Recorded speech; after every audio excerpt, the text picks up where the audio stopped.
Ahlan wa sahlan. Welcome. We will get started. Thank you all for coming.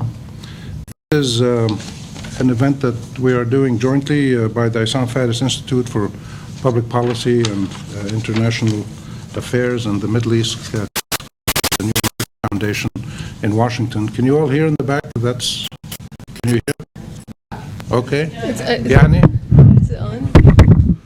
Is that better? No, this is for the video.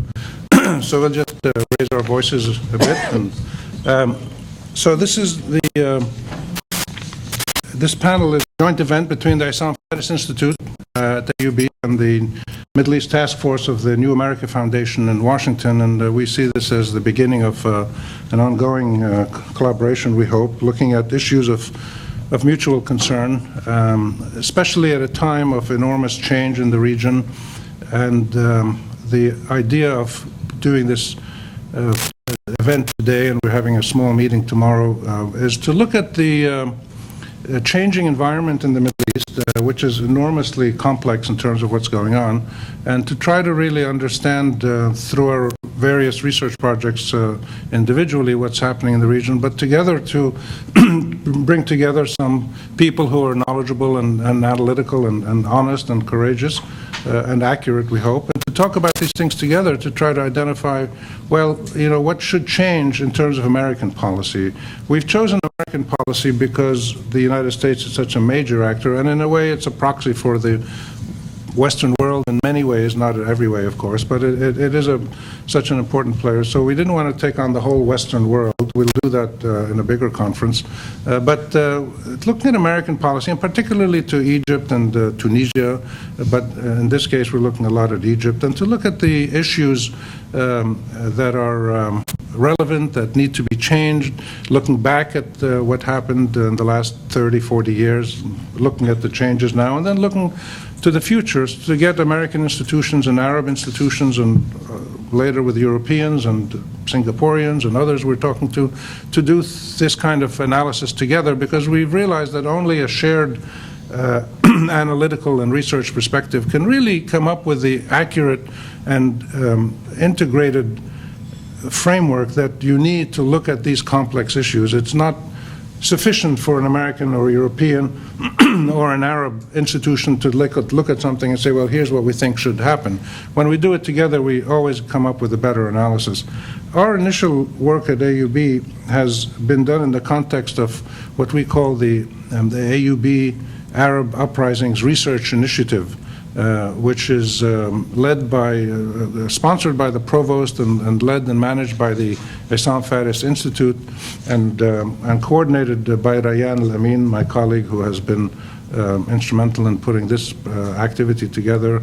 And when we did our initial series of consultations at AUB, with professors and others, and we looked at the region and over the last 6 months and asked, well, what actually is changing?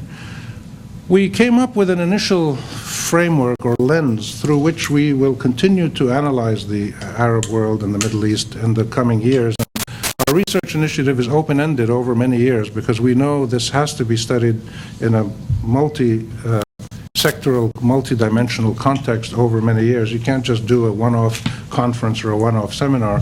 But we came up with a lens that we think captures the most important issues, and that lens to us is characterized by the three phrases of power, equity, and collective action. Power, equity, and collective action struck us as the three critical dimensions of the changes taking place in the Middle East that are really important.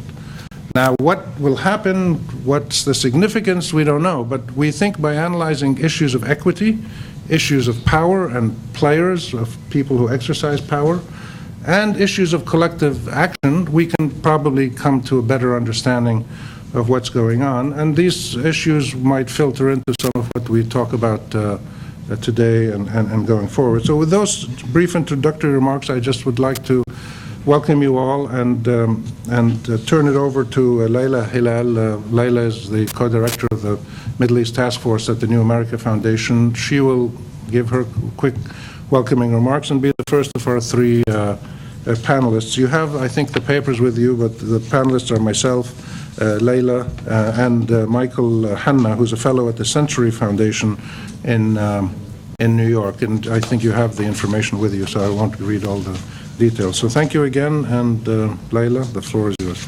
Okay. Okay. So welcome, everyone, and thank you for coming today.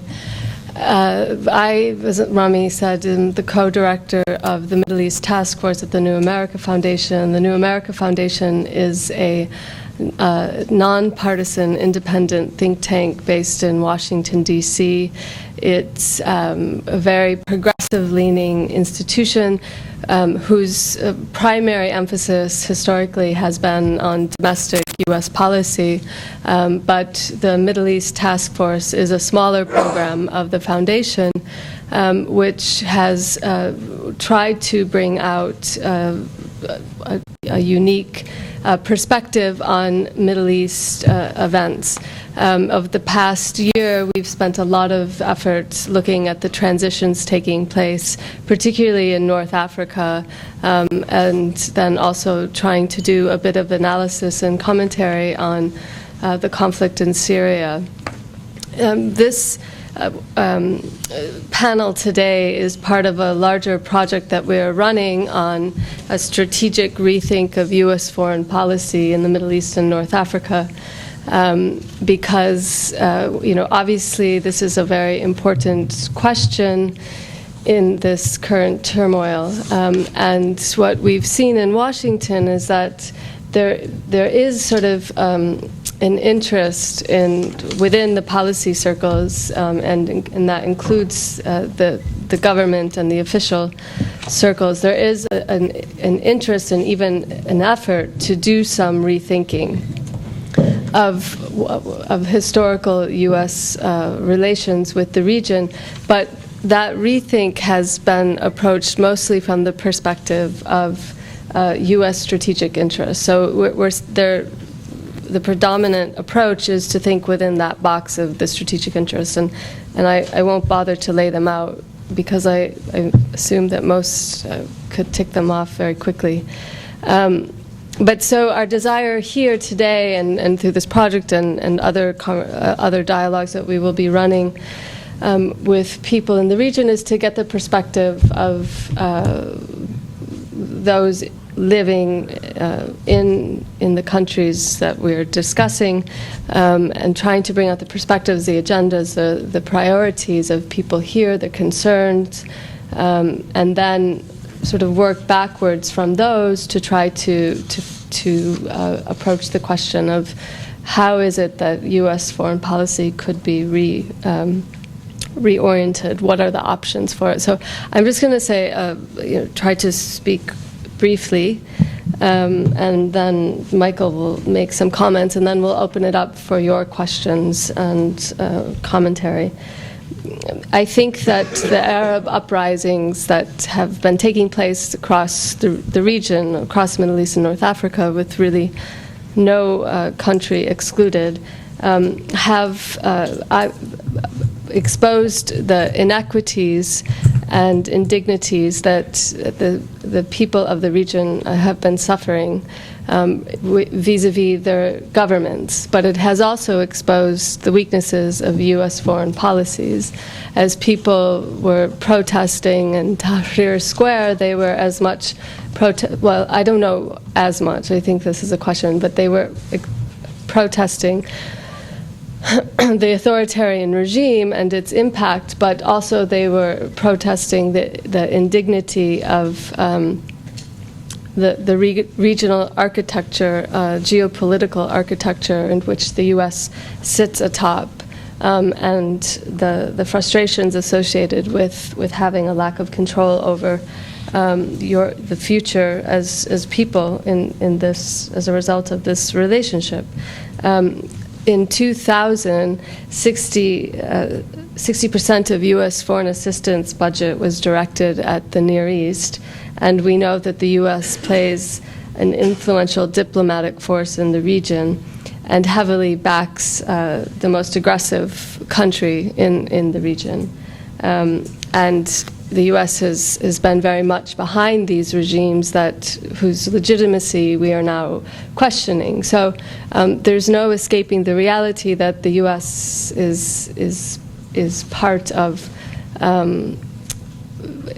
the old order that we are now trying to transition from. So the U.S. is not a neutral bystander, and I think many would say that perhaps the best thing that the U.S. can do now is simply end its assistance.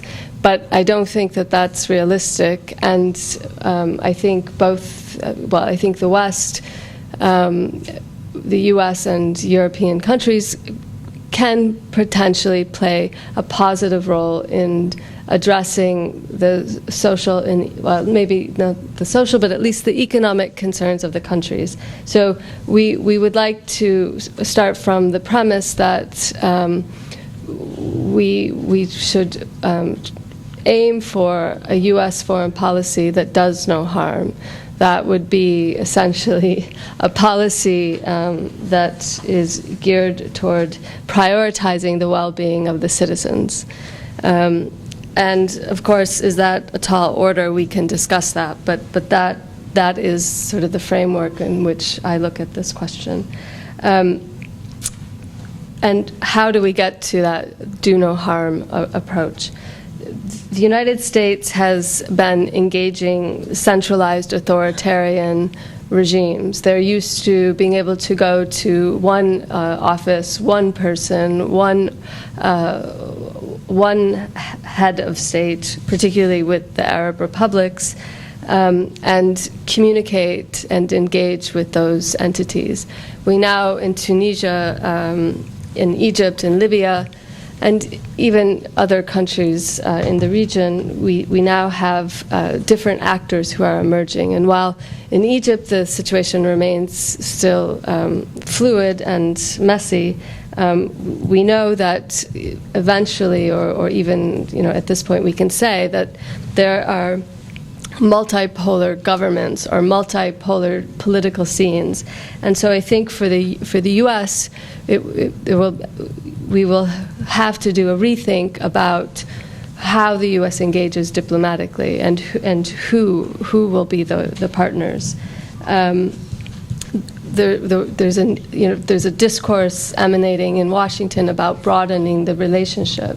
So there is a large question afoot as to how is it that the U.S. will be able to relate to the region when it can't just call up Mubarak and to get an answer to its question.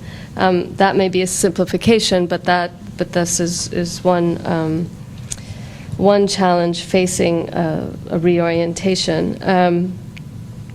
I think also there will be a need to redefine the security relationship because so much of U.S. foreign assistance and engagement in the region is driven by security and security interest. So there's a need to have a mutual rethink of what are the actual security needs in the region. And then thirdly, there is a need to rethink the models of assistance and support that are provided to countries of the region. And here I'll just outline a quick example of economic assistance. There was a realization in the context of the uprisings of Tunisia and Egypt that there are strong economic grievances in these countries. And of course, people knew this before, but now it's exposed on international television, and people are talking about the need to address the economic concerns of citizens. In the West, the problem is largely framed as one of corruption, crony capitalism, lack of accountability, and technical failures of economic governance. So, for instance, there's a lack of regulation of the informal economic sector. And while these are important elements driving economic grievances, I think that there's also emerging questions about a market-dominated approach to economic solutions for people. And there is also a question about the role of the state, and there is an interest being articulated by civil society to involve the state in some way in order to provide better distributive economic policies. Now, this potentially conflicts with how the U.S. defines its own economic agenda, because it wants to minimize the role of the state. There's also the question of taxation. There's a obviously a strong position amongst many in the U.S. against taxation, but there may be a need to increase taxation, do more income tax in Egypt or Tunisia, for instance. And so I think, the challenge for U.S. policymakers will be, how can we adapt our models of assistance to meet the needs of citizens when what they may want and require conflicts with our own perspective on how governance and policies should be oriented. And I think underlying all of that is the need to ensure that there's a conversation about what works and what doesn't work. And that requires that we talk we not just engage at the elite level, but we also talk to different actors that are emerging that have different critiques of what worked in the past and what may be reordered. And then I think also I'll just point out one other example before I close, and that's the question of democracy promotion. And I think there's a large question as to whether or not the U.S. can continue doing democracy promotion in the region. And if so, what does that look like? George Bush made democracy promotion a big part of his post-9/11 agenda, according to the theory that democratizing Arab societies will reduce radicalization. Well, so there was a lot of effort in forcing governments to change their policies and to open up their systems towards multi-party elections, etc. And there was support for democracy activism in Egypt and Jordan and other countries. But when this produced, or this policy, it didn't produce, but at the time of the policy of democracy promotion, according to Bush, we saw the election of Hamas in 2006, and then the democracy agenda was dropped. So, we see that historically the democracy promotion has conflicted with the other U.S. regional interests, and I think if the U.S. is to continue to do democracy promotion, it will have to reconsider its relationship with Islamist political groups, and that's a big question for the U.S. But I think also we would like to hear from NGOs and other civil society actors in the region as to what kind of democracy promotion would be of use. And I think that this, in turn, raises a very technical question about the USAID in particular, and some of the conditionalities attached to support and contracts that are given to NGOs, and who can be a recipient of U.S. assistance in this regard. So that perhaps is just a whole set of questions to throw out. Be happy to get some feedback on them. Thank you, After Leila. Michael speaks, yeah. Thank you. Michael? Shukran. It's nice to be here, and I will try to keep my comments fairly brief. I always think the questions and answers and moderated discussion ends up being a more fruitful way to engage the audience and elicit also reactions from others. I think it's important to realize that the rethink of U.S. policy has hardly begun. And some of that is event-driven, and some of it is also a function of how the U.S. government works. At the moment, the government is overwhelmed on a tactical level. June 30th looms very large for a lot of people in Washington. That's the date when people imagine that after a runoff, there'll be a handover of authority from the Supreme Council of the Armed Forces, which is the interim ruling authority in Egypt, to a civilian government. That's a deadline, and at a point, I think, particularly with respect to Egypt policy, if all goes somewhat well, or well enough, that will be the point of a point of inflection when people will begin to start to think about what U.S.-Egyptian bilateral relationship and what those relations will look like in the future. That process has hardly begun. And again, part of that is the tactical overload. Continued protests, continued instability, worry about Sinai. All of these things have meant that the government has been focused on things that are right in front of its nose, and these big, grand strategy questions about how you reorient U.S. foreign policy in the region, it hasn't really begun yet. And so I think the first important date is June 30th, assuming things go somewhat well. And of course, how the civil war in Syria is resolved. I mean, this is the sort of overload of the system. I mean, it's useful to think about sort of normal human beings, particularly dealing with Near East issues, overloaded by these crises. It leaves very little time and space for deep thinking about policy planning. That function doesn't exist in any serious way in the United States government anymore.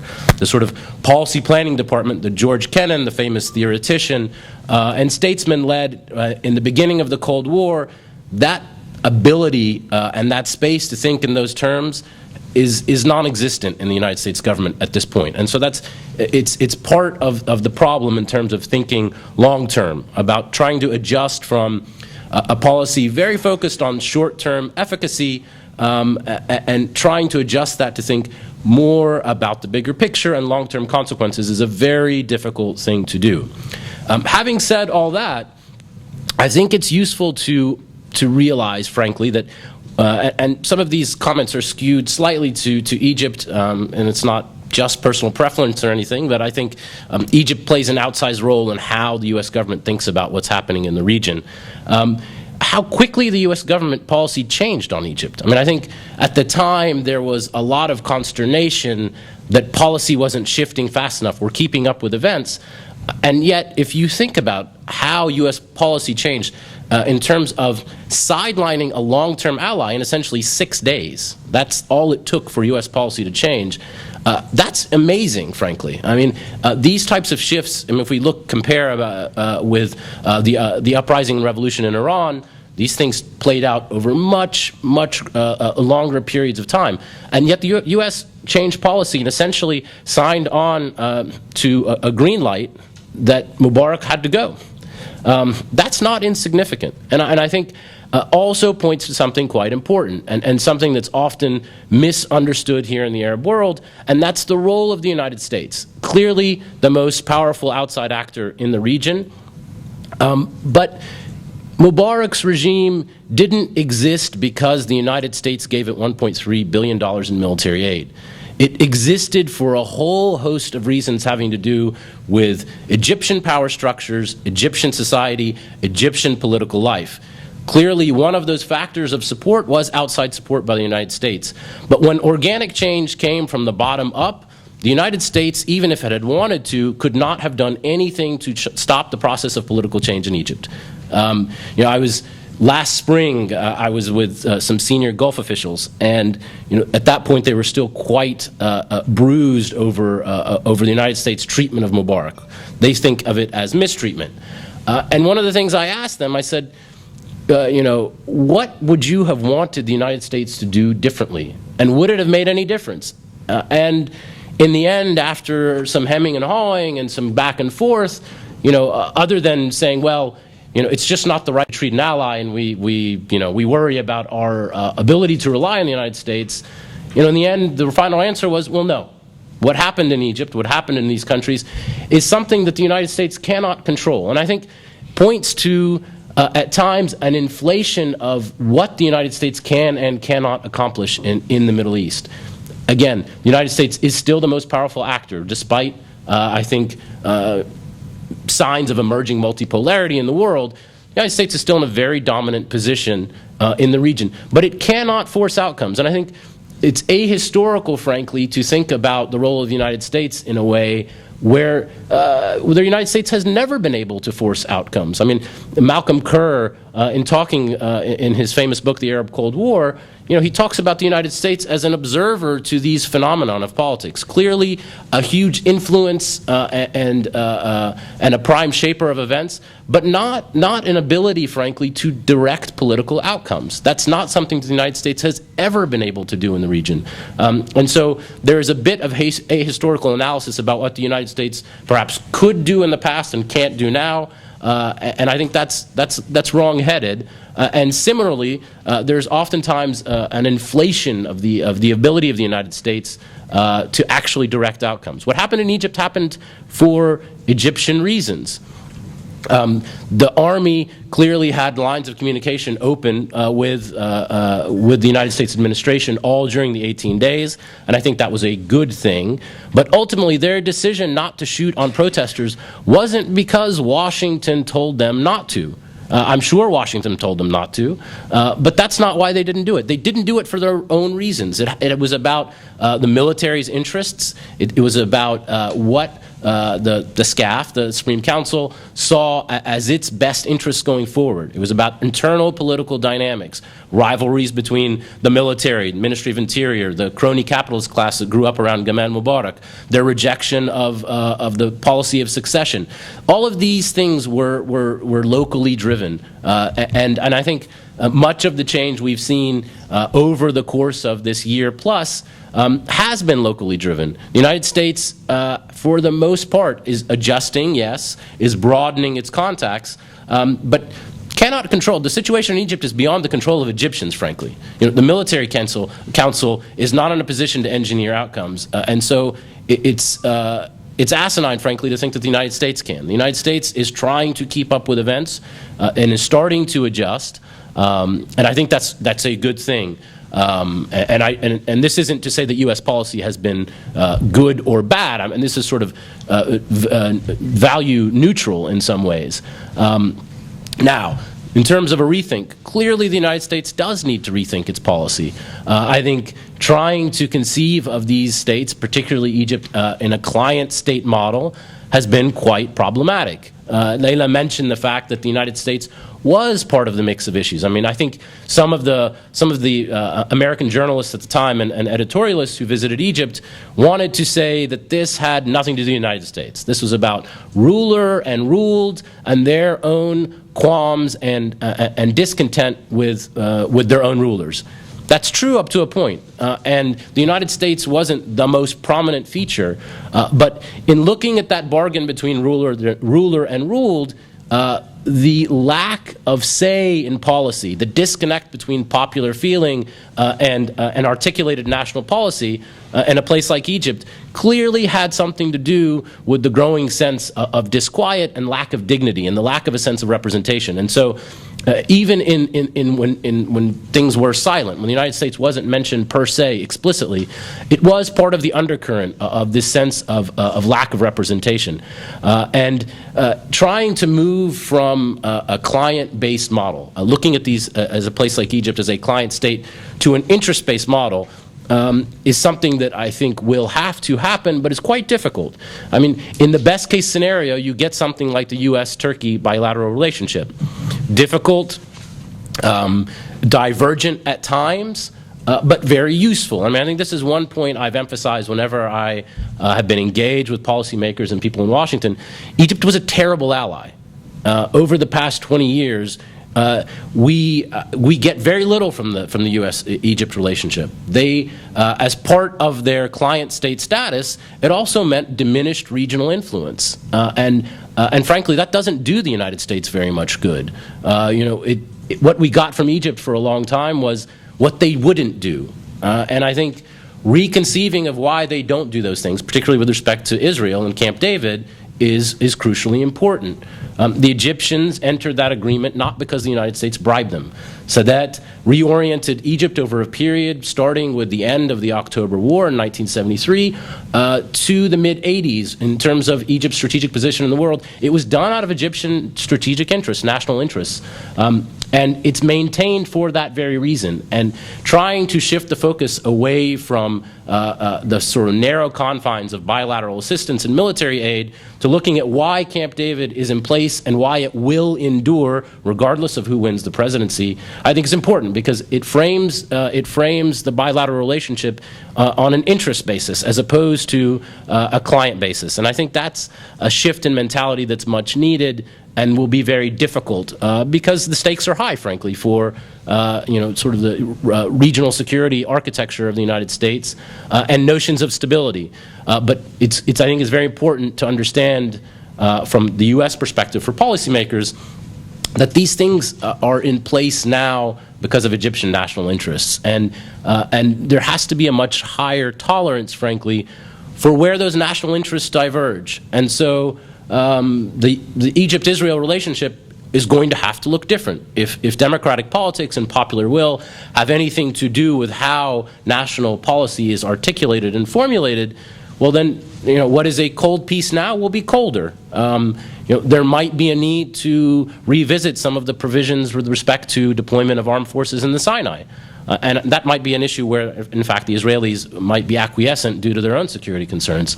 And there's going to have to be a recognition that where these interests diverge, that's how mature countries function. They follow their own interests. And that creates a much more sustainable path for, I think, bilateral relationships going forward. But it's a difficult one because it comes with some pain.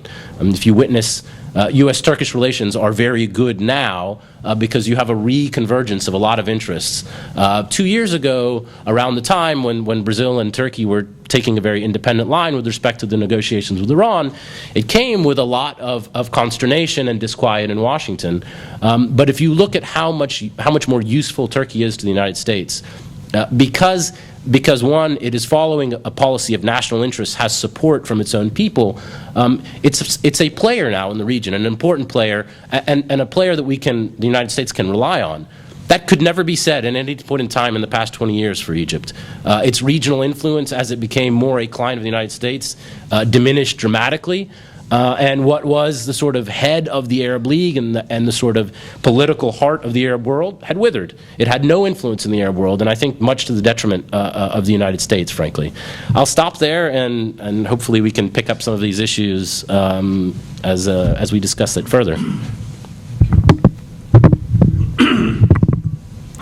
Thank you for those comments by both of you, and I will wrap up this initial three presentations by giving a bit more general and maybe a little bit more romantic perspective, but that's often my job. I'm always the optimist and the romantic one. But I think there's some reason that optimism and romanticism possibly are relevant these days, because this is a moment of historic change. This is not business as usual. What's going on in the Middle East is really unprecedented. I've said in articles and lectures that I think we're witnessing the single most important moment in the modern history of the entire Arab world, since the retreating Europeans created the Arab world in 1910, 1920, in that period during and after World War I. This is the first time that we are seeing movements for mass popular legitimacy and self-determination by Arab citizens. We've never seen that on a significant scale before. We've seen little bits of it here. Popular revolts that overthrew Numeiri, Palestinian Intifada, Lebanese uprisings against the Syrians. We've had little glimpses of it here. We've never had mass popular legitimacy and self-determination in many countries simultaneously, continuing over a period of 1 year and 4 months, with violence, with a lot of problems, economic stress, and it goes on and on and on, and seems to permeate the society. So this is a moment of unprecedented historical change, which requires, I think, a very different response than has been the case to date in most situations around the Middle East in modern times when people look at policy changes or adjustment. And it's a moment that should remind us that the Arabs are the people who are mostly doing the changes now, but this is a moment when everybody else has to change to respond to what the Arab people are doing. It's unusual to have popular movements around the Arab world be the driving forces for diplomatic and political responses. It's very unusual to have the American government or the Russian government or the EU or somebody, China, responding to events that have been sparked by Arab citizens, not Arab governments or Arab strongmen or Arab elites who have power. So as the Arab world starts to change, and this process will take a long time, others are also starting to change. Turkey's role is changing. Iran's role is changing. What Saudi Arabia and the Gulf Cooperation Council is doing is very dramatic. Some like it, some don't. But they're finally acting like normal countries. They're sending their troops around, they're sending money, they're sending ships full of guns to people, they're boycotting people, they're pulling their diplomats. That's what normal countries do. And they're starting to do it. Again, you like it, you don't like it, that's a different question. But so what you're getting is not only popular legitimacy among the Arab citizenries, but you're getting a sort of normalcy among Arab governments in some cases doing their thing. And then the others around us, Israel, Turkey, Iran, Russia, China, the EU to a certain extent, the Americans, everybody is either starting to change or should start considering how they should respond to these changes. So this is a moment, I think, that should first of all elicit among foreigners, non-Arabs, some humility and some thoughtful analysis about what is actually changing in our region and how should foreign countries respond to it. The United States, which is our focus here, is in a very strange situation of being extremely powerful but extremely weak at the same time. It has enormous power in the Middle East. It has dozens of military bases. It still has troops in Iraq and Afghanistan to some extent. It has got enormous influence. It's using tremendous pressure, sanctions, UN resolutions, boycotts, tertiary boycotts, secondary boycotts against Iran. It's doing all kinds of things. But most people in the Middle East still, to a large extent, neither respect nor fear the United States.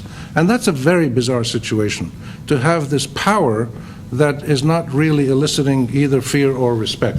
So when the United States threatens somebody with sanctions or an attack, the people who are threatened say, well, you know, show me what you've got, which is kind of strange. It can be suicidal in some cases, as it was for Saddam Hussein and others, but this is the reality that we live with. And I'm not saying it's good or bad. I'm just describing it as an honest journalist trying to see the world around me. But the United States is peculiarly powerless while being very powerful. And it is in a mode of slight retreat from the region.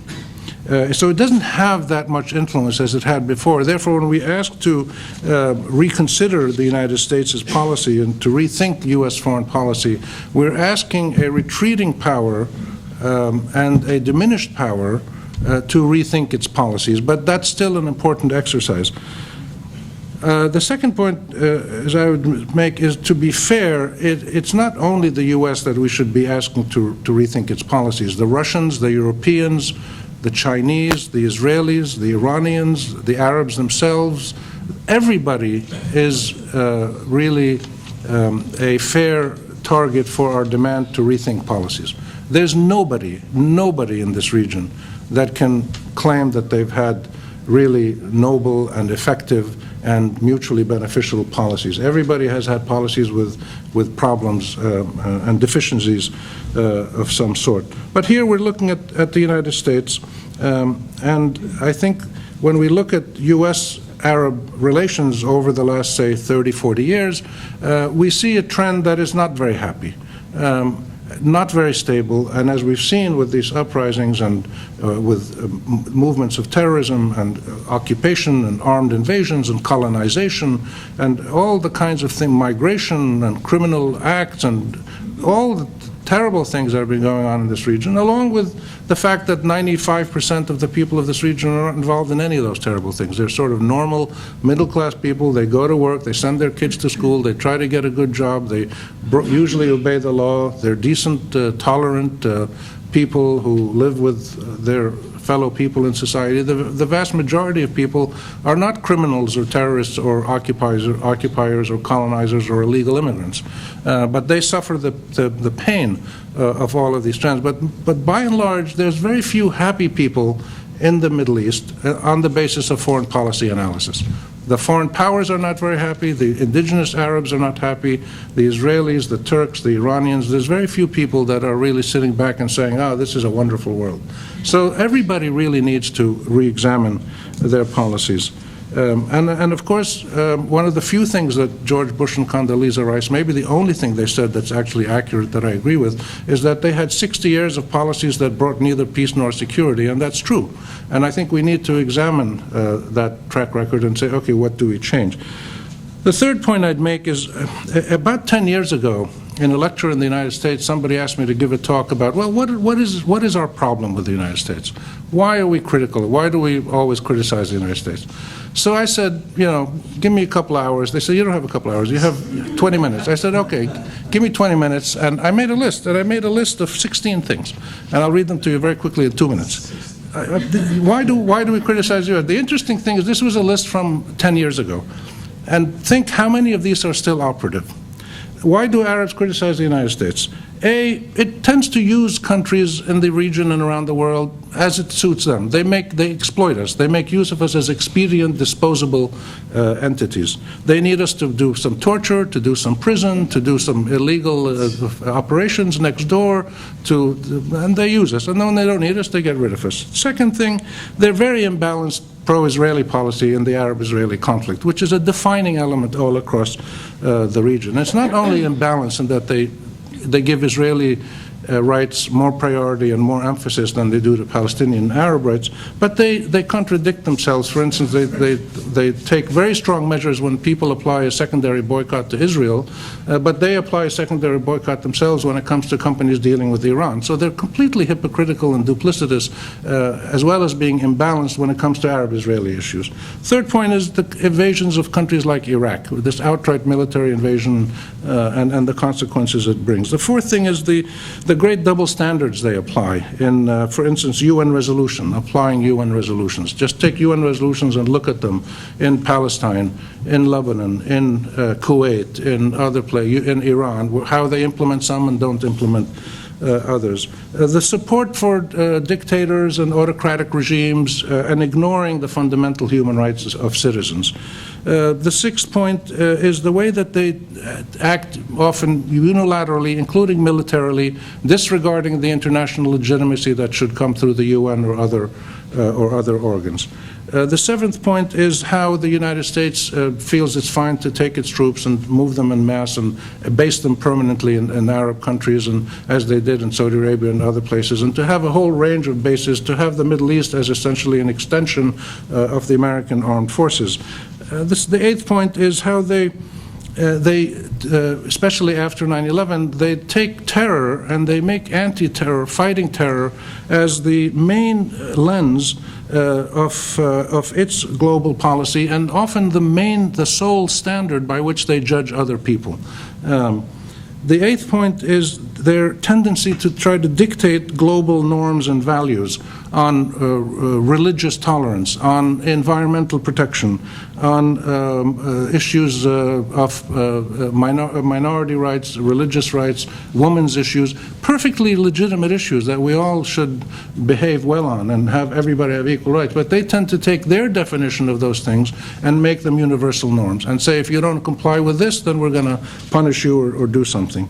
Number 10 is they only really fight terror in a serious way when they become the victims of terror. And for decades before the 9/11 terror was a big big problem around the Middle East and around many other parts of the world, but they didn't really go all out and address it. Number 11, they tend to make promises to people during times of crisis. I remember during the first Gulf War, James Baker running around the region making all kinds of promises, and then most of them were not followed up on. They weren't kept. So they tend to make promises to do stuff. We've heard promises from Obama about settlements, about different things, and then a few years later, they drop them. They during a crisis, when it's self-serving for them, they take an initiative, make promises, make deals, and then they tend to forget about them. Number 12, I only have 4 more to go. Number 12, and this is just what came to mind really quickly. I mean, I could probably come up with more things. But number 12 is the United States has this tendency to push globalization, both economic and cultural and digital now, in a way that is defined by United States values and interests, and then they try to push this around the world and promote it, norms, whether in trade agreements or bilateral agreements or other issues, in a way that may not be appropriate for the rest of the world, culturally, politically, or in other ways. The 13th one is there's a tendency, which is not official government policy, maybe it seems to be a habit that comes out of American culture, which is to use American corporate entertainment values as a driving force for the development of the world. So you find, for instance, the expansion of shopping malls around the Middle East or gated communities as a peculiarly lively set of sectors all around the region, while, for instance, anti-poverty programs are not getting anywhere near the same attention, or independent rule of law authorities. So the idea of corporate entertainment values as defined by the U.S. Being right for the whole world is an American policy or tendency that angers people. Number 14 is the very discriminate and whimsical application of international conventions. The United States talks about the rule of law as so central to its values, but then applies that rule of law very in a discriminating way, especially when it comes to anything to do with the Arab-Israeli conflict. Anything that gets close to the Arab-Israeli conflict tends to then be subjected to double standards, whether it's the Geneva Convention or human rights standards or anything else. Number 15 is the United States has a tendency to be the prosecutor and the judge and the jury at the same time when it comes to certain issues. For instance, the accusations against Iran's nuclear industry. Perfectly legitimate accusations. Iran should not make nuclear bombs. Everybody agrees with that. It should obey the law. But the United States takes it on itself to say, look, we think they're making bombs, we don't believe them, and therefore we're going to sanction them, or we're going to threaten them, and we don't take military power off the table. So they go the whole way without the Iranians really getting a fair hearing in any impartial law or international body. So those 15 things together end up making the 16th thing, which is really a sense that the people look at the United States and they see its actual foreign policies, and these are all policies. We're not criticizing their way they wear their sneakers or the way they eat their food. I mean, I like their sneakers and their food. I mean, that would be a value that I would laud, as you can see, the food especially.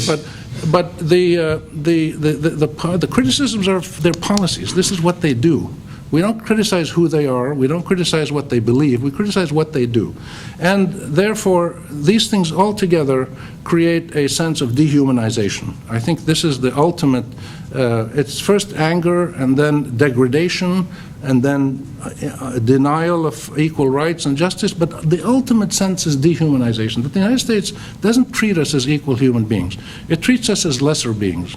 Because of all of these things, lesser to itself, lesser to the Israelis, lesser to Western culture, lesser to many things. And so when you look at that list and you ask yourself, how many of those things are still operative today?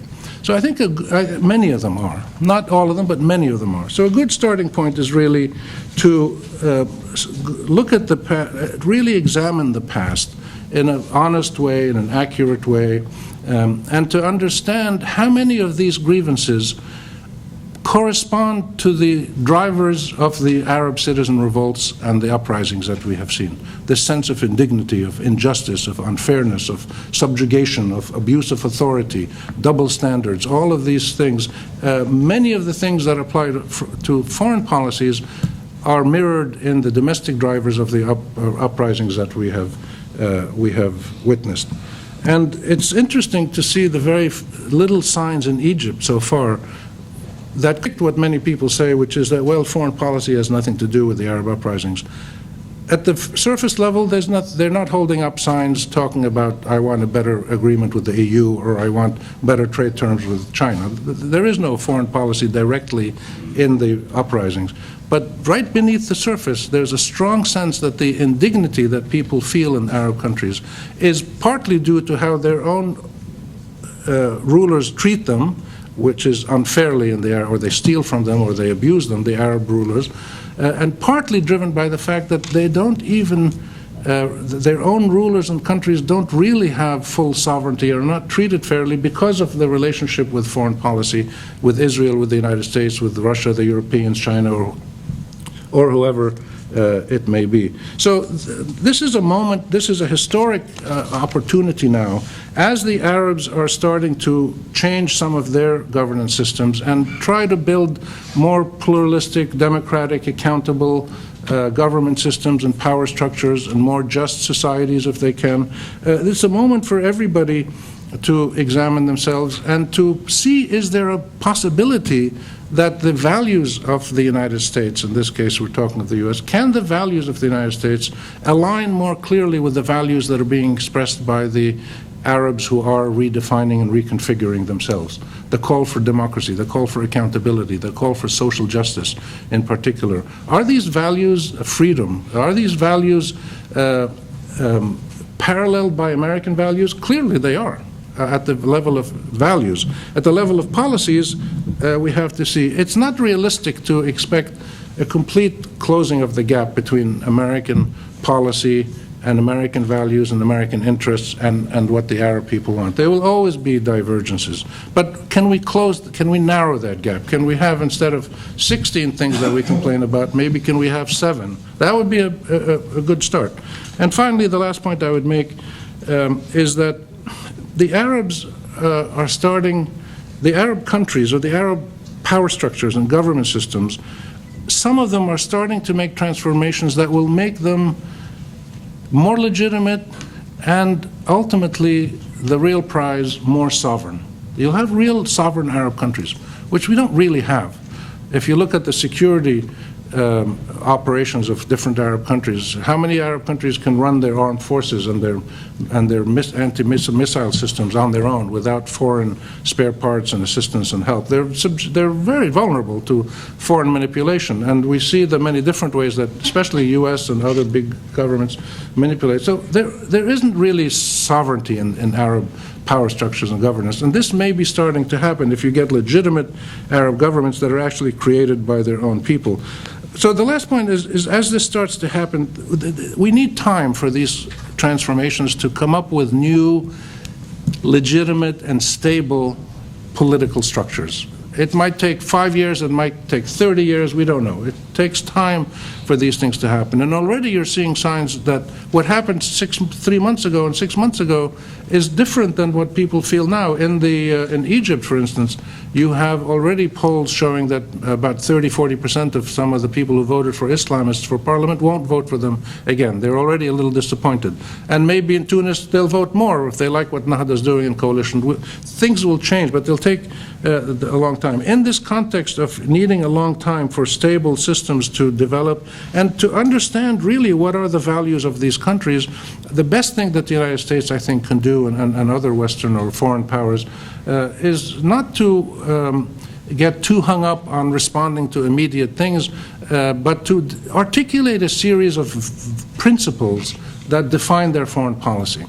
Is the United States truly committed to the equal rights of all citizens? Is the United States truly committed to civilian oversight over the military? Is the United States truly committed to an independent judiciary, freedom of the press? If it is, then these principles should be articulated clearly and unambiguously, and not just once every 3 years in a presidential speech when the president is responding to a crisis that he can't quite understand, but routinely and actively and vigorously, and then the policies will follow clearly from articulating a series of principles and values, and then the possibility will come that you can actually have Arab values and Arab policies and American ones coming much closer together and converging in a way that, say, Turkish and American ones have and others have. So I will stop with that idealistic and romantic hope, and we're looking forward to your questions and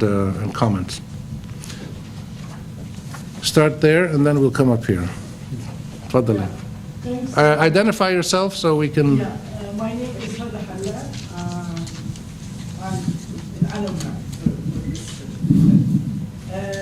Thank you, Rami, very much for this wonderful list, and I think your comments were romantic and optimistic. Because I think, I was listening to you, and I wonder, the U.S., they know, the policymakers in the U.S., they know the 16 points that you have mentioned. And I think the big question really is it in the best interest of the U.S. to have a mature, democratic, independent, sovereign governments in the Middle East, or is it in their best interest to have cronies like Mubarak and Zain al-Abidin and all of this? And I think once they answer this question, the solutions are there. The road is clear, how the U.S. policy should change. But as long as we don't see eye to eye to where the U.S. best interests lie, I think that we go on, doing everything that is on the list. Thank you. Let's take 2 or 3 at a time, and that way we can move faster. Tfaddal. Well, my name is Adil Qantas. I was the Minister of Agriculture first time Rafiq Hariri, first cabinet. Now, when I received your invitation and I read the title, I thought immediately about the rethinking of the U.S. policies vis-a-vis Israel and the Palestinians. And strange enough, I was surprised, neither one of you, the 3 panelists, mentioned the name of Palestine. Although this is the main issue which should be tackled. Since the Oslo Agreement until now, the United States of America did not change its policies at all. And as I was telling my neighbor here, maybe the best solution for this problem is for the United States of America to change the Constitution of the United States in order for the president mandate would be for 7 years instead of 4 years. I was listening to the speech of Obama at Cairo University. I said, oh, this is very nice. We are expecting something very new to happen in the policy of the United States. And then after that, nothing happened. Now, I come back to the point about democracies in the Middle East. I think Leila Hilal rushed or pushed this away, and she gave me the impression that we have to give up about democracies in the Middle East. No, maybe I was wrong to understand you. I agree with you. I am more optimistic and hope more that there is a good possibility for the United States of America to push for more democracies, more democratization of the countries of the Middle East. But my final point is that about all this discussion is that it's too early for the United States of America to change its policies. They have to wait until they see what's going to, how, you mentioned about the 30th of June this year when there will be change in the government of Egypt. And the United States of America has to wait and see what's going to happen with this uprising in the Arab world. Thank you. Thank you. Yes, 3 quick points. One, Identify yourself. Oh, I'm Ilyas Azar. I represent the Ministry of Health and Ministry of Interior. I'm a medical doctor from the EUB. Those 16 points, I mean, France and England did that before World War II in a much worse way, so it's not only the US, it's, Western Europe foreign policy. Number 2, what's the US policy on Bahrain. One of you mentioned Bahrain here, which is a very hot spot in the Middle East. And then number 3 is Henry Kissinger's dogma, to make small countries like Israel, from Pakistan to Morocco. Is that still on the table, as a major foreign policy of the U.S., the Henry Kissinger's, idea to make small countries so Israel would survive, like Egypt, being 2 countries, Iraq being 4, and we're like 3 or 4 countries. Okay, so let me answer as many of those as I can. I think when we think about the 16 points, and I'm in agreement with many of them, but where I will diverge slightly is a re-injection of agency of Arabs, of Arab rulers and Arab societies. These things don't happen in a vacuum. If we look at U.S. bases, they're something that the Gulf states really, really want. If we look at U.S.-Iran policy, the Gulf states are to the right of the United States. If we look at culture, if we look at these things, if we look at the Palestinian issue, part of the reason the United States policy is the way it is because of the dysfunction of Arab policies. Yes, lopsided, unfair, injustice is manifest in how the United States has treated the Arab-Israeli conflict. But part of that is the ineptitude and the lack of any type of consensus and coherence on the Arab side. They've not, absolutely, the Arab countries. There is no way to look at the Arab track record on Palestinians and Palestine other than to say hypocrisy and scandal. Hypocrisy and scandal. There's no way to defend what the Arab countries themselves has done vis-a-vis Palestine. And I think that's quite a shame. So I think it's important that we look at all the ways that agency has been part of the reason that the dysfunction in Arab societies and Arab politics has fed the distortions in American policy. And policy is hard. It's not easy to say values and interests and here you go, here's the right answer. It's very difficult. In Egypt, say, if we elucidate and enunciate very clear policies about the promotion of civilian supremacy over the armed forces and transition to democracy, and we push that very hard, it will be very controversial in Egyptian society. The SCAF is very popular. Activists are not popular. Revolutionary change has very little popular base of support in Egyptian society. If we are very proselytizing on this front, it will cost us. SCAF is the most popular institution in Egyptian society today, has taken anti-revolutionary stances since February 11th. I don't think this is an organized counter-revolution, but this is an authoritarian military institution. Very popular. State media is on the military side. The United States wants to do right, wants to be on the right side of history. Very controversial. It's difficult. If we look at Bahrain, what is the right answer there? Well, I know what the right answer is. Can it be done very easily? Is it so simple to say values and interests and here we go policy?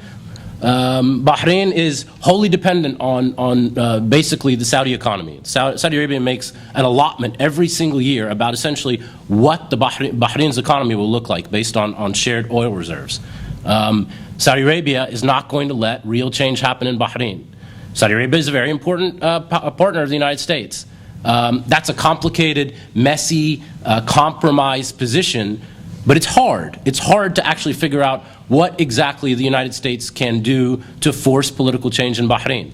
The Saudis will never let it happen. If there's any instance or push towards a real reform in Bahrain, Saudi troops will be there in bigger numbers. Now, what does the United States do? And this isn't to defend current U.S. policy on Bahrain because I think it's misguided, but it's only to say that formulating policy is very difficult. It's not so easy. And it's not so easy, particularly, it's bureaucratically very difficult. We tend to think of countries as monoliths, and that's not the case. Policy is the formulation of a very cacophonous process. People in the United States within the policy process have very different vested interests and very different attitudes and opinions. And to get the interagency process functioning and to get to different policy outcomes, it's hard. And I don't mean this as a defense of bad policy because it's not that. But it's only to say that even if I know what the right answer is in Bahrain. We all do, I think, to some extent. But to get that, one, I don't think the United States has the wherewithal to make it happen. But there are huge interests at stake here, and it's difficult to right that ship. Very quickly on breaking, looking at small states, I don't think that's the policy. I mean, I was with a Russian ambassador, and he held up the maps from the National Democratic Institute on Egypt to say, look, they're wanting to divide Egypt into 4 states. That has no basis. In fact, if you look at the United States policy on Iraq, if there's a break on the KRG's ambitions, the first and most important break, other than the Turks, is the United States. I mean, very clearly has said the KRG is not going to be an independent state, and maintaining the territorial integrity of Iraq is an important issue. So I don't think we have any, I don't think we can substantiate a sort of enunciated policy of seeking to sort of divide and conquer. Through the creation of small states. Lastly, on Palestine, yes. I mean, there's what can one say? I mean, it will persist. The chances of a just settlement, on 2-state lines, is probably gone. It was probably gone 10 years ago, frankly, and we just weren't willing to say it at the time. And that's a huge problem. I mean, I think it will always be an open sore for U.S. policy in the region. It's difficult to generate goodwill when this issue, which is bound up with people's sense of their own identity and the sense of justice in the world, remains what it is. The occupation is the occupation. It's manifestly unjust. The United States supports it. And that's a huge hurdle. And I don't see any reason for optimism on that front. In the near future. So on that pessimistic note, I'll turn to Leila.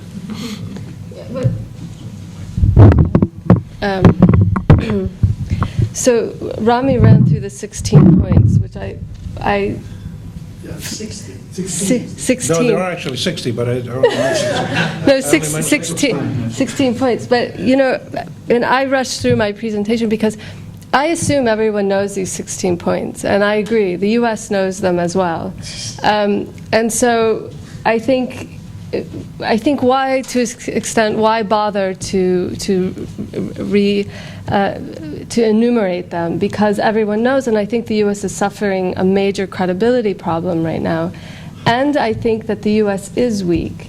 And I think if it didn't wield so much military power, and so much soft power culturally, which I think that is diminishing. But if it didn't wield the economic power, if it didn't back Israel so heavily, I think its weakness would make it, functionally irrelevant in the region. But the fact is that it continues to play a role, and I think we have to figure out ways in which to reduce its harm. And I do think that there's an opportunity to begin thinking through, or at least articulating, the ways in which the practical engagement is having harm for the people who want to promote a transition of their country. And in terms of timing, after Obama was elected, as early as 2010, the State Department Policy Planning Office was rethinking its foreign policy towards the Middle East. And one of the decisions it took was to address this imbalance between military assistance and economic development assistance. With respect to Egypt, there's, and I think, probably a known imbalance. 1.3 billion is given for military assistance, and a small amount of around 200 million is given for development assistance. In Jordan, it's equal. Development and military assistance is equal. In Palestine, of course, military assistance they give very little, but much more in development assistance. But through the development assistance, they are actually able to manipulate civil society and actually prevent a lot of political contestation with the Oslo structures and the occupation. So there was a decision to revisit this imbalance, a policy decision to even out the amounts between military and development. And the bureaucracy of the United States couldn't incorporate this decision. So I fear that even if the U.S. were to articulate a set of principles that were responsive to the demands of citizens that are emerging now, that the bureaucracy would not be able to fulfill these new principles. And I think, therefore, then it's up to the people of the region to come back and to push back and articulate, the ways in which they want international actors, whether it's the Europeans or the U.S., to provide support, and to be very clear about the ways in which certain support is useful and ways in which it's not. So, again, are free trade agreements really what is useful for addressing the economic inequalities in the region? If so, how should those free trade agreements be modeled?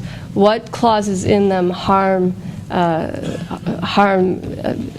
the grassroots? I was having a conversation with someone about this because the U.S. likes to minimize the role of the state, but perhaps actors on the ground here want to see more involvement of the state in terms of distributing wealth. I don't know. I mean, these are questions that I'm raising, and I think we would like to hear more from people who have ideas and who have the experience of receiving assistance, so that we can begin to figure out how to amend policies in a way that is responsive to the principles.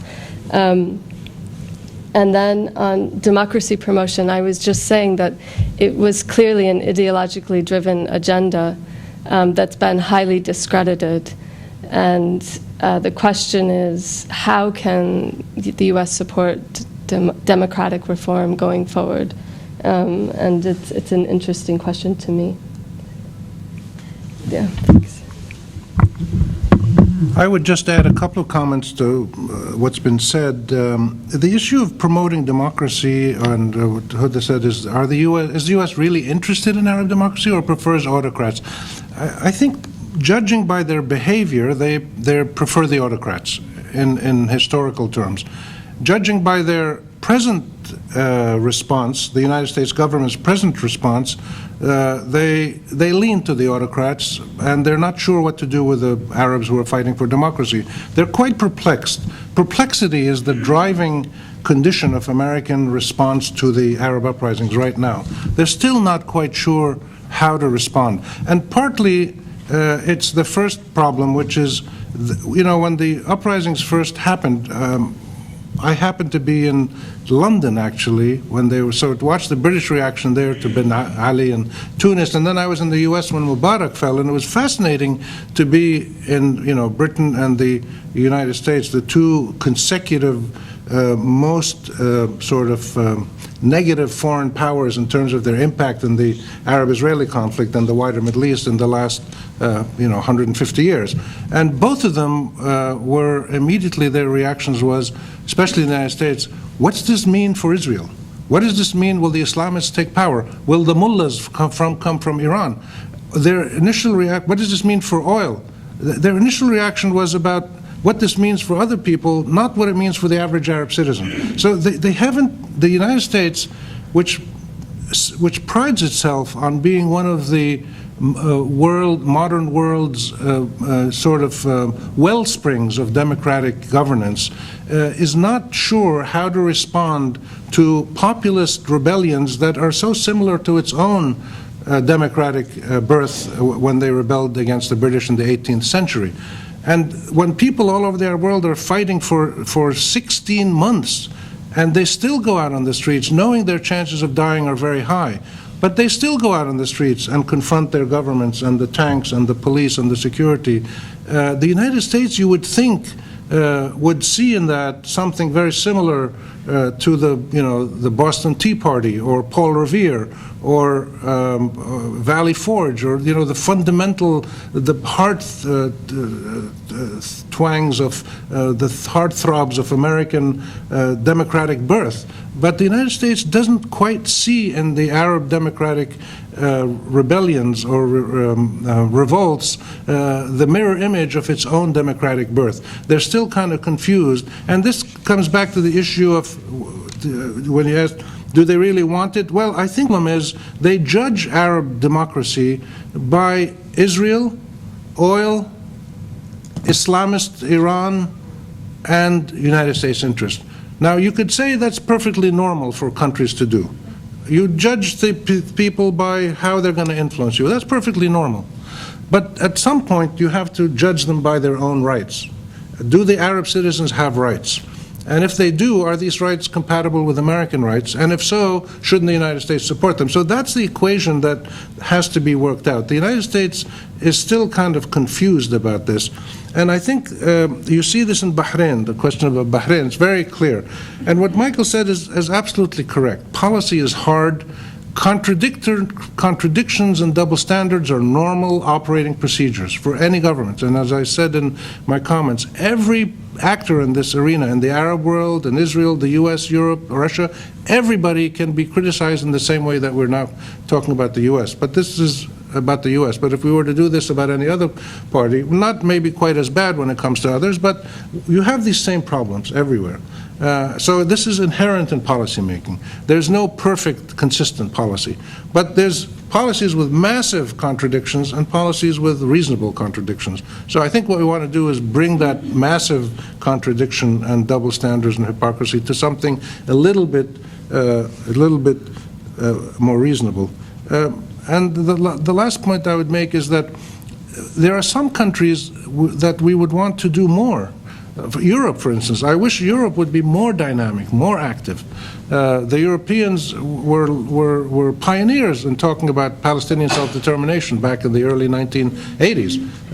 And then they went off, and I don't know what they've been doing since then, but it's not clear. But I know they're doing good things. Yeah, but they're still, we want the Europeans to do more. The problem is there's so many of them now in the EU, it's hard to make a foreign policy in some cases. But there are countries that, China, I think Japan, I would love Japan to be more involved in the Middle East. So there are countries that we want to be more involved, and there's countries that maybe should be less involved and find a better balance. But it's not easy to come up with quick responses to, for instance, promoting democracy.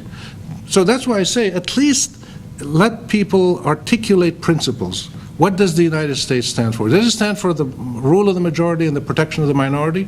Clearly it does.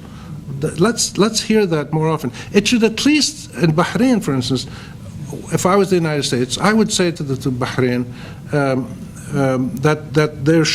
what the government of Bahrain is doing bothers the United States, and phrase it diplomatically. Show that they are critical of some of the things that are going on, and articulate principles of what they think should be the normal operating procedures for all countries. Not necessarily punish Bahrain or reward it, but say, here's what we believe in, and let the people decide. Because in the absence of that, people just assume that the United States is for Israeli colonization, for Bahrain's government's policies, etc., etc., and that's a bad position for the U.S. to be in. I mean, just one quick response. I mean, on Bahrain, the President Obama's first speech after the Arab uprisings began, the sort of major one that he's given, he mentioned Bahrain specifically, and people were actually quite surprised at the time. The problem with that type of rhetorical policy is that it shows a bit of impotence, right?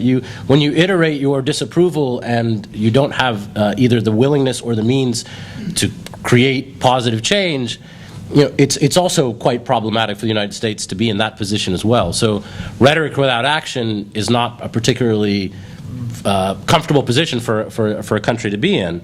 And one last point in terms of one of your comments and one of the questions in terms of the balance between authoritarianism and democracy, I think the new reality on the ground suggests that in many cases you can't get stability without the democracy, right? I mean, so it becomes a point where U.S. preferences are somewhat moot because if the desired end state is stability, supporting authoritarians is going to create an unstable environment. I mean, this is what we saw with Mubarak, was a very sort of realpolitik calculation very early on that if we want stability in Egypt, Mubarak can't be part of that equation.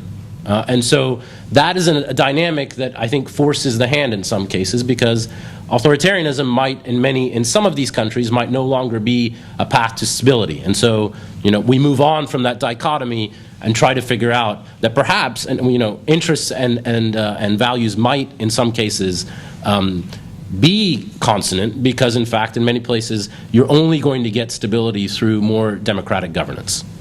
Let's get other questions, and then any other. We'll have another just 10 minutes because we started late. Is there a mic or anything? Yes.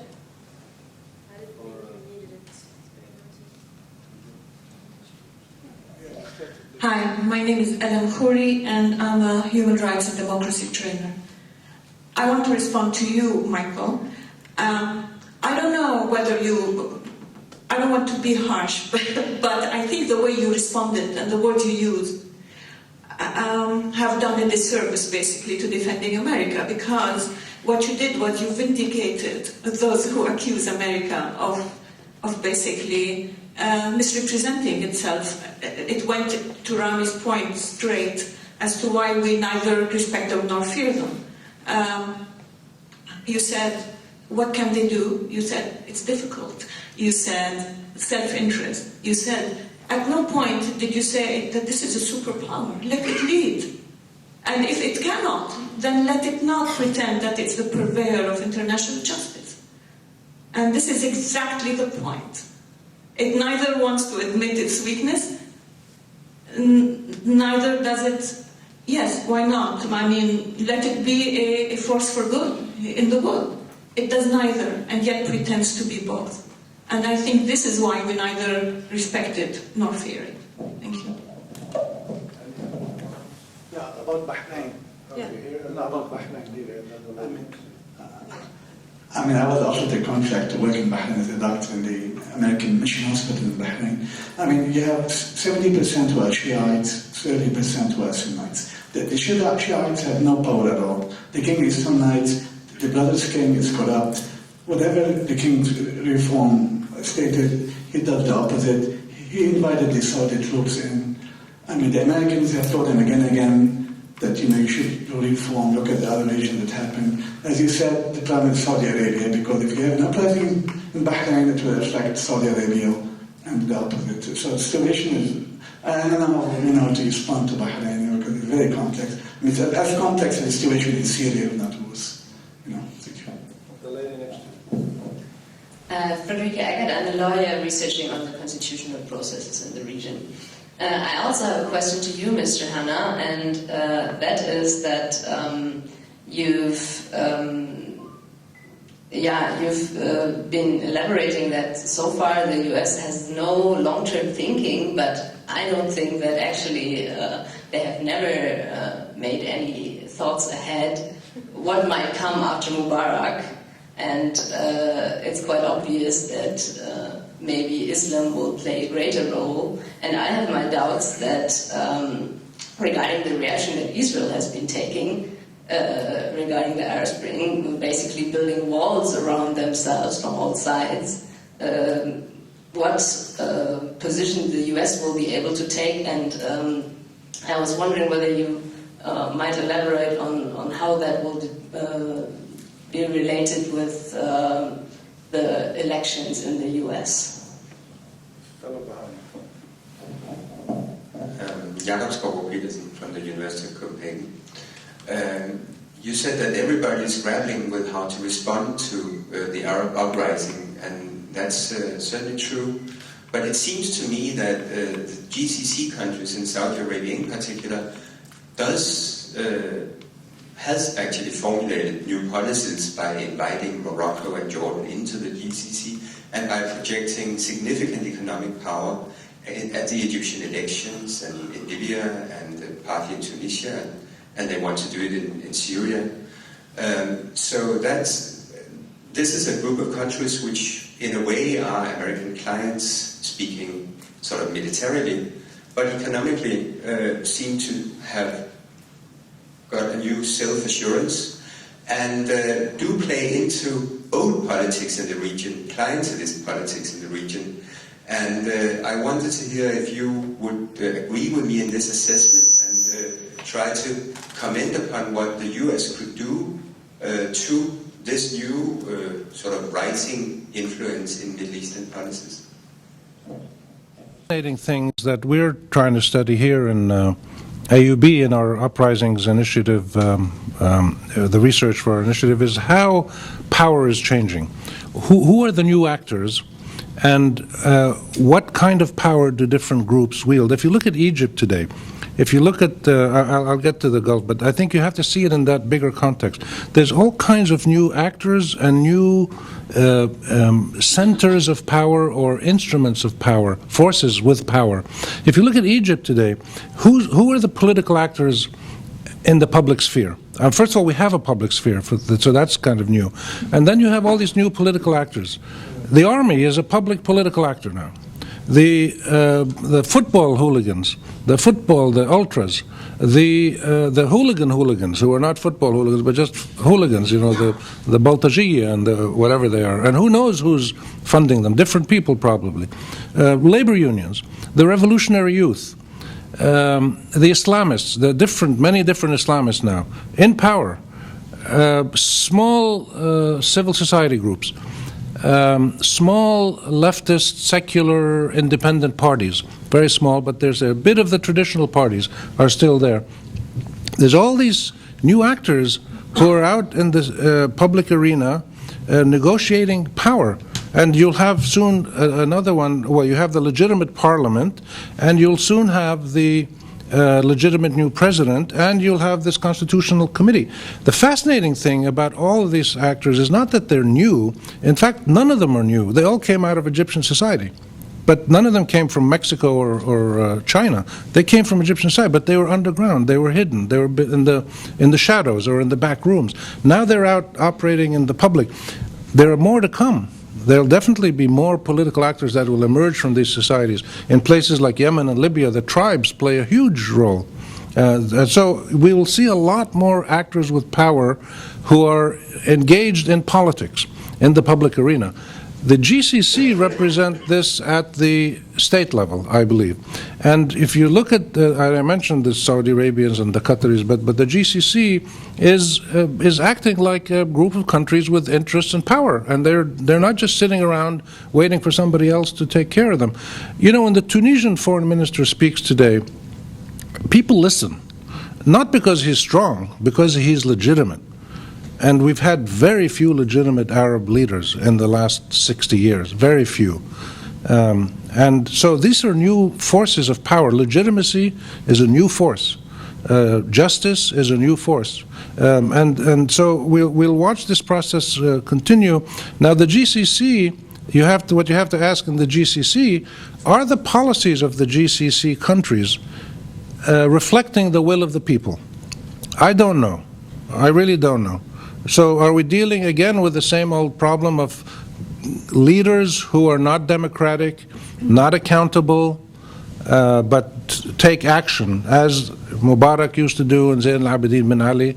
And when you look around other countries, Jordan, Morocco, Sudan, you have to ask the same question.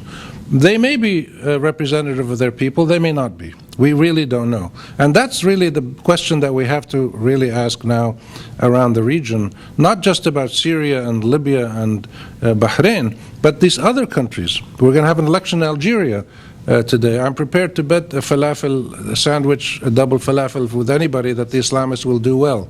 And we know that. The Islamists are going to do well everywhere. But they may not stay there in power for a long time. So this evolving nature and exercise of power, whether it's by the Saudi government, by hooligans in Cairo, by rural women's cooperatives, will be a feature of this transition that will go on for years and years and years. And the first thing that we need to do is measure these things. And this is where foreign governments, the U.S. especially, I think, should come up with new criteria for how to engage with people. And the criteria shouldn't be what do the Israelis think, or what does the Israeli lobby in Washington think, or what do the domestic interests in the U.S. only think. It should be, are these actors legitimate in their eyes of their own people? Do they play by the democratic rules? And are they legitimate according to international norms? If those three things elicit positive responses, the U.S. or any foreign group should say, then I'll deal with them. So I think this question of the GCC raises wider issues of power and legitimacy, which will be with us for a long time. And they'll keep changing really fast. This is what makes this so difficult. Egypt is the most dramatic example, but others will follow. But I just would add, I think what happens in the Gulf will perhaps, many people say we look to Egypt to figure out what's going to happen with the Arab awakening, and other countries will look at Egypt to gauge maybe the level of the protest or their own futures. But I think, in fact, maybe the Gulf is really the deciding factor, and the hypocrisy and contradictions we see between the rhetorics and the endorsement of democratic principles between North Africa and the Gulf is creating a context in which it creates an inherent inconsistency in foreign policy that's I think disempowering for local actors. So I think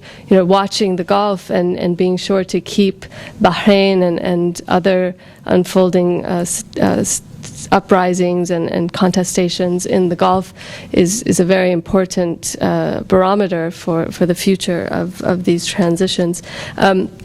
I just want to say something on the question of Palestine. I think that the peace process is dead, and I think what's happening with the Palestinians, though, is very critical.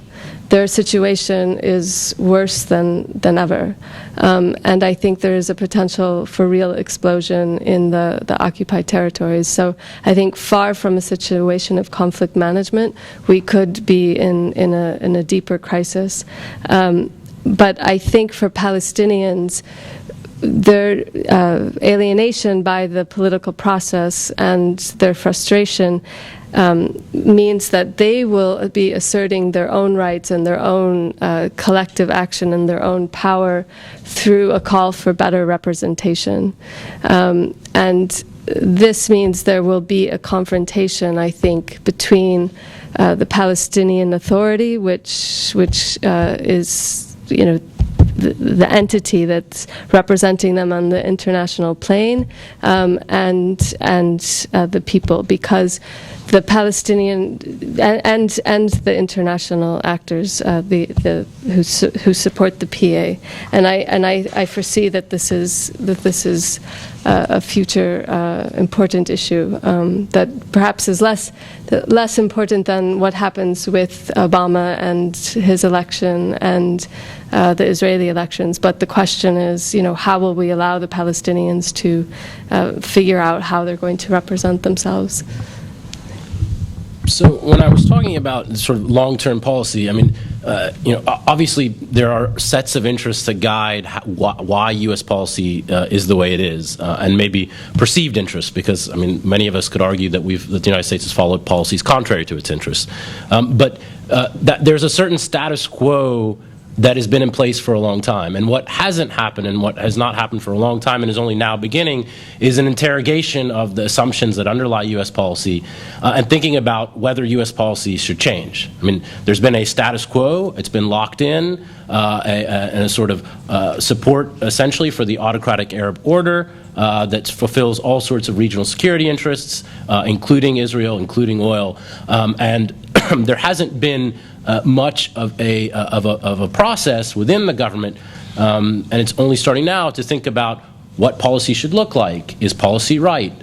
Should we be thinking in different terms about what U.S. interests actually are and how best to serve them? So, sure, I mean, these policies were in place to achieve certain ends, but there's a certain inertia involved in why some of these policies are in place. I mean, it is hard to change policy in the U.S. government. It's a sort of political process within the government, and then there's domestic politics to deal with, and that's to get all those things in line and to shift policy. is a difficult process, and there hasn't been much political will or appetite to undertake a real rethinking or reassessment of sort of basic fundamental U.S. policy in the region.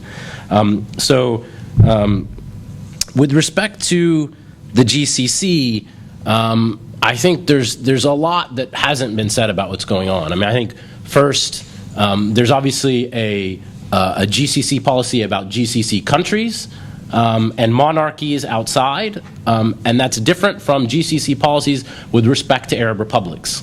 So, you know, it's at this point, it's crude and probably inaccurate to talk about sort of Saudi counter-revolution in the region, because that's not actually what's going on. At some point in time last spring, the Saudis began to think, particularly with Libya, and now we see it with Syria, maybe we can make some of this work in terms of our strategic interests, in terms of geopolitics with the Iranians. And so in certain instances, Gulf countries have taken on positions, obviously hypocritical ones based on their own political order and how they run their own countries, but positions that can't be seen as saying the Saudis are leading a counter-revolution. Now, they're doing this for very crass strategic interests, but it's important to understand the difference between what they're willing to do in Arab republics and what they think is permissible in Arab monarchies. Now, having said that, and understanding that there is a hypocritical basis to this, I think the Qataris and the Saudis in particular have let loose a phenomenon that they are not quite in control of and is going to come back to haunt some of these regimes in the future. You know, the process by which norms are established take time. And when the Arab League, which was a moribund institution that did nothing, you know, when Hama was, in 1982, when Hafiz, the father, killed 10,000 people in Hama, the Arab League there was no communique, there was no statement, there was nothing. It's not what the Arab League did. It didn't care about what Arab rulers did to their people. After the Gulf War, when Saddam Hussein led the crackdown against the Kurds and the Shia, same thing. The Arab League said nothing. In now saying that how rulers treat their own people, in saying that this matters, it's the beginning, and it's very early in the process, and I don't want to be grandiose about what it means now, but it's the beginning of the process of how regional norms are generated. Because now there is a precedent, and it's an important one, to say, you know, wholesale slaughter of your people to save your regime is wrong. And this is, it's been expropriated for strategic ends here. But it will take on, I think, a life of its own, particularly, and this is particularly the case if the transitions go well in Tunisia and Libya and Egypt, and there's an actual regional constituency that believes in these things, that cares about democratic norms, that cares about human rights. If you look at how democratization happened in Latin America, or even parts of sub-Saharan Africa, there is a sense of regional momentum, and part of that is the sense that there becomes a norm-based system or an approach to viewing how regional governments are supposed to behave and act. And so I think, while cynical now, I think it's going to have very far-reaching effects, and maybe it's 10, 20 years in the future. But I do think it's an important thing to think about. And I agree with Leila about the elections. I mean, I think sure elections inhibit U.S. Foreign policy making, particularly on issues related to Israel. But the problem is much bigger than any one election cycle. People are now sort of just now beginning to grapple with the idea that what comes after this two-state paradigm is probably dead. Part of that is real live, perhaps, politics on the Palestinian side that look different because of the Arab uprisings. But also, there hasn't been, there's obviously a one-state movement, people who have called for one state. But is there something in between? Are we headed for a one-state solution? This is something that's going to be, it's not going to be solved in the next 4 years. Obama wins, is freed of domestic pressure. There's not going to be a solution to the Arab-Israeli conflict in the second Obama administration, because there's probably no solution that's available for a whole host of reasons. So, I think the persistence of Palestine, I think it's going to persist for many years to come. And if we lose it, and if Obama loses it, it's going to be the same policy, because policy doesn't change with the change of the.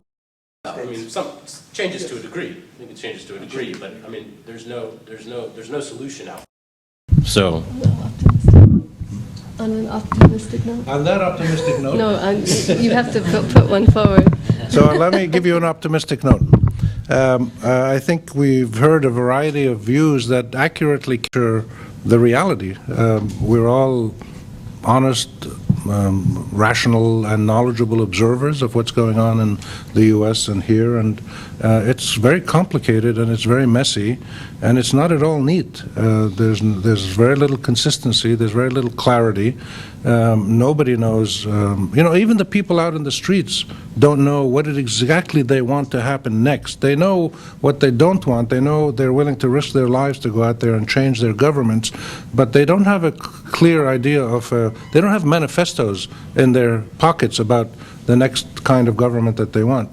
So I think the most important thing in the short run is first for all of us to be extremely honest in trying to study our societies, whether we're in the Arab world or non-Arab Middle East or foreign countries, to analyze ourselves. We all get a second chance. It's really interesting. People say you don't get a second chance in life, but in geopolitics you do get a second chance. You can re-examine your policies, as we're asking now to do vis-a-vis the U.S. foreign policy. So we should all re-examine our policies and our societies, but more importantly, it's really important for people from the Middle East and foreign countries to do this together, to come together and to do analyses, to do research, and to try to identify realities that we can agree on. Because as you can see here, people have different interpretations of Bahrain or Obama or whatever it may be. So we're very pleased to have been able to hold this small and modest event, and we will do more in the future. I wanted, before we stop, to thank those at Issam Fares Institute, Rayan Al-Amin and Elisar Harati and Dania Abbas, who's not here, and all of the staff at the New America Foundation. Tom Kuch is here. Where's Tom? Is here. And thank you all for the work, and thank you all for attending, and thank you to the panelists.